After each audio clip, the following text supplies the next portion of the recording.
Gold of the Desert Kings takes the participants on a desert adventure where their mission is to race from the bottom right-hand corner, called home base, through the perilous desert to the mountains, because it is in the mountains where the gold of the Desert Kings is found.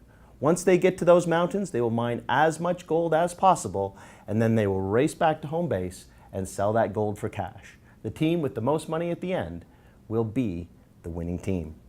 Each team begins with an operating budget of $1,000 and a camel, represented by these cards, that can carry 1,000 pounds of resources. They will use those resources to purchase food, water,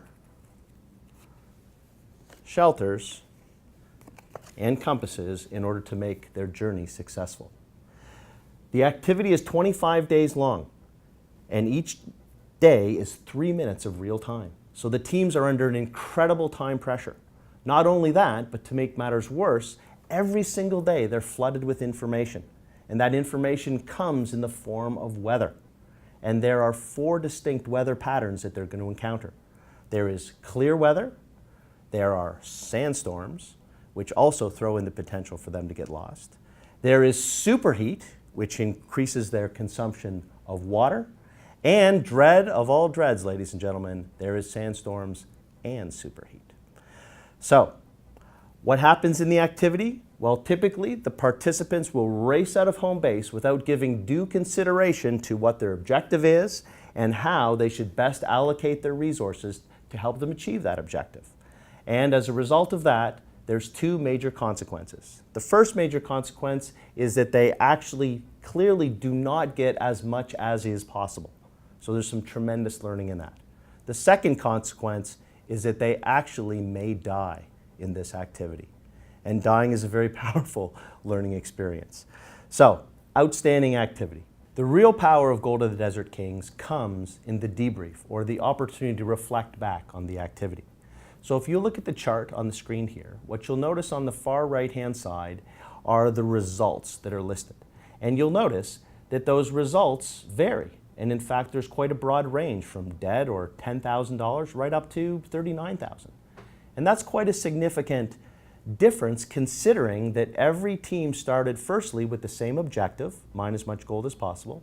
Second, the same resources. Thirdly, the same information. Fourthly, the same opportunity. Fifth, the same obstacles. And lastly, the same time pressure, 3 minutes a day in 25 days. So the real question is, how can we all begin with the same things, yet finish with very different results? And we often see this in the teams we lead, sales teams, and the organizations that we run. And the question now is, how can we actually yield those higher results? So if you look at this next column, you'll notice that we talk about effort or activity. And this column represents the number of units of activity and effort. And what you'll notice here is that it's not just about working harder, meaning extending more units of effort. It's actually about working smarter, making each unit yield the highest results possible. Now, when the participants are actually asked what they could have done differently to have produced those higher results, they will generally give a number of consistent answers. Firstly, they'll say, we definitely should have had a clear objective. We never defined how much gold we actually wanted to mine. They'll say we should have spent more time at home base planning and considering our options, our resources, gathering data and analyzing our data. We should have actually gathered more information. We incentivized them to stay at home and gather more information in a character called the Old Man. And lastly, they would say we should be better organized as a team, perhaps have roles and a leader, and work out how we can operate most effectively as a team.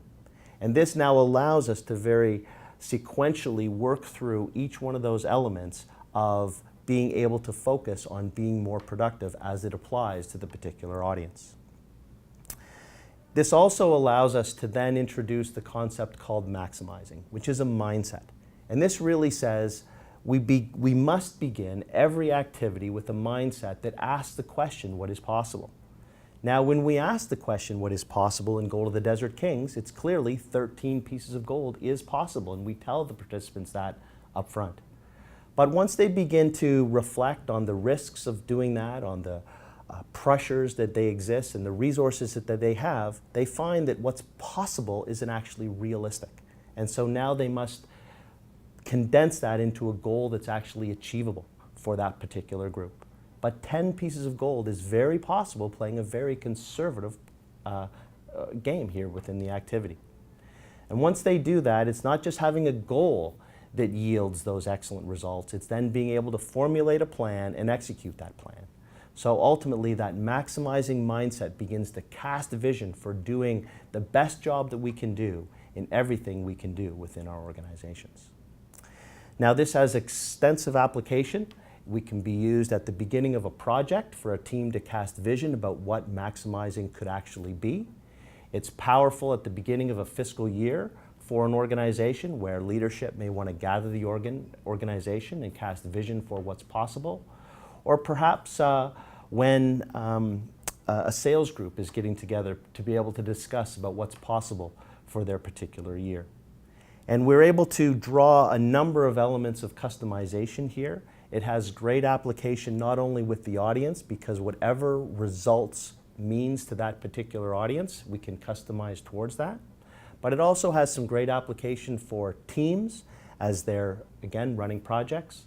It has great application for a team battling pressure, because the time pressure in this activity is very significant. And so a team has to learn and understand how they bowed to pressure within the context of the activity and how they can therefore potentially be at risk of bowing to those same pressures in the real world and create strategies to figure out how to battle them. And lastly, it's used very extensively in the context of performance management, where they will say, this is the beginning of your fiscal year. You need to make sure that everybody has clear objectives such that we ultimately maximize our results and don't die in the desert. So lots of opportunity for customization, very powerful around how can we make sure that we are yielding the best results possible through a process of a maximizing mindset, setting clear plans, executing those plans, and working together as a team.